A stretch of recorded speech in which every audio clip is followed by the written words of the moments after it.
Assalamualaikum warahmatullahi wabarakatuh. Saudara-saudara, sekarang kita akan mendengarkan tausiah dari Ustadz Danu.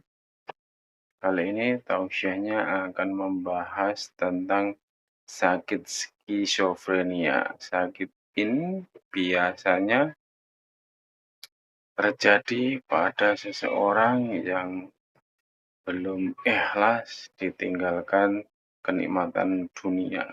Nanti akan dijelaskan lebih jelas oleh Ustadz Danu. Silahkan disimak isi tausiahnya. Silakan.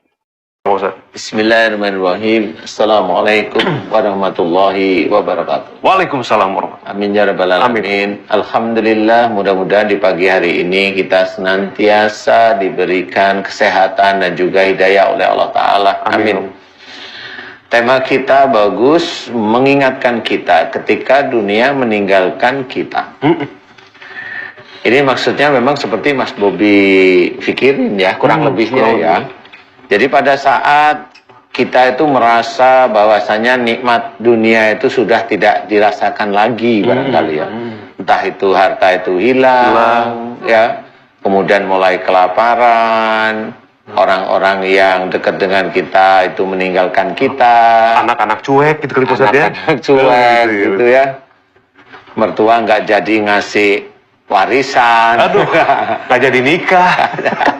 Gitu ya. Tidak jadi nikah gitu ya. Betul. Nah ini ketika kenikmatan meninggalkan seseorang, ya istilahnya dalam cerita diceritakan dalam Quran itu bahwa wala ta'yasu, dan janganlah berputus asa dari rahmat Allah. Itu memang kita tidak boleh berputus asa sehingga nanti persoalannya ada lain, kita bisa terkena skizofrenia, ada sedih kan gitu kalau sudah merasa nikmat itu hilang, nggak punya uang, nggak punya ini, ditinggalkan istri, ditinggalkan pacar, nggak jadi nikah seperti itu kan banyak faktor psikologis yang kena istilahnya. Betul, dan itu bisa larinya ke arah skizofrenia. Nah ini secara penyakit seperti itu. Tetapi kita dilarang berputus asa karena seseorang hidup itu karunia Allah Ta'ala. Jadi tetap disyukurin.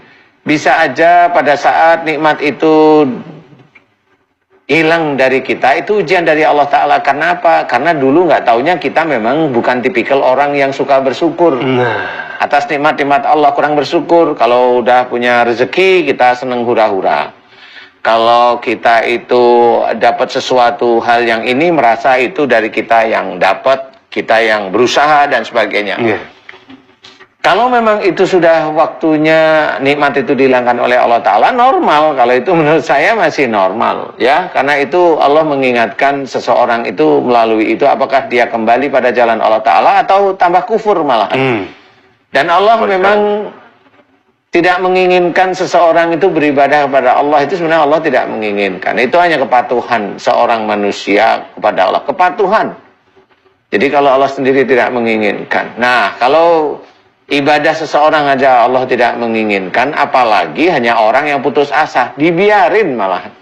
Benar. Jadi jangan merasa kalau kita itu sudah putus asa, enggak ini, kemudian Allah itu jadi iba dengan dia, tapi padahal dia sendiri ibadah tidak dikerjakan. Ya. Sholat, kalau dia sebagai seorang muslim, sholat itu hanya sholat saja, kemudian itu baca Quran jarang, kemudian ngaji enggak, merasa benar, kemudian dia juga banyak kekurangan yang dia lakukan setiap harinya, dan itu menandakan bahwa dia itu kufur atas semua nikmat yang diberikan oleh Allah Ta'ala. Normal, kalau Allah mengingatkan seperti itu, normal. Dan jangan protes kepada Allah Ta'ala, karena pada waktu seseorang itu mamanya dia sholat, dia rajin tahajud, kemudian dia rajin tahajud, dia dibangkrutkan sementara, diuji sebenarnya sama Allah Ta'ala, kemudian dia protes, ya Allah saya sudah sholat, saya sudah puasa Senin Kemis, saya sudah baca Quran, saya sudah ngamalin ini, ngamalin itu, ngamalin ini. Saya masih aja hartaku engkau ambil ya Allah, hartaku hilang ya Allah. Gimana ini? Ngapain saya harus sholat? Nah kan biasanya begitu. Itu tidak boleh, itu nantang Allah namanya. Tidak boleh, sebagai seorang muslim tidak boleh.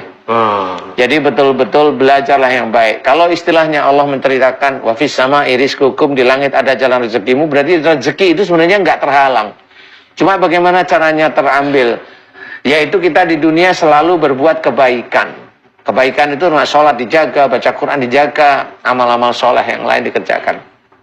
Mudah-mudahan itu bisa menjadi gambaran sehingga manfaat bagi kita bagaimana kita itu sayang kepada diri kita, yaitu kita sayangi Allah, sayangi Rasul Muhammad SAW.